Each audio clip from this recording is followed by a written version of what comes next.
Okay, so we've got two of our volunteers here today at the Principality Stadium in Cardiff. They're here taking part in a multi-sport festival and they've been evaluating a lot of the activities. Lawrence, can you just tell me a few of the activities that you've been evaluating today? A few of the sports activities.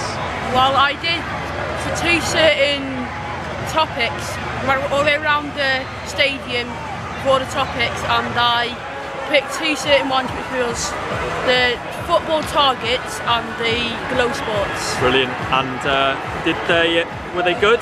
Yeah, they were really good. Yeah, good for the kids. Yeah, good. Okay. So yesterday they both took part in a bit of a planning residential on the 5 ways to wellbeing at Cardiff Youth Hostel. Do you enjoy that?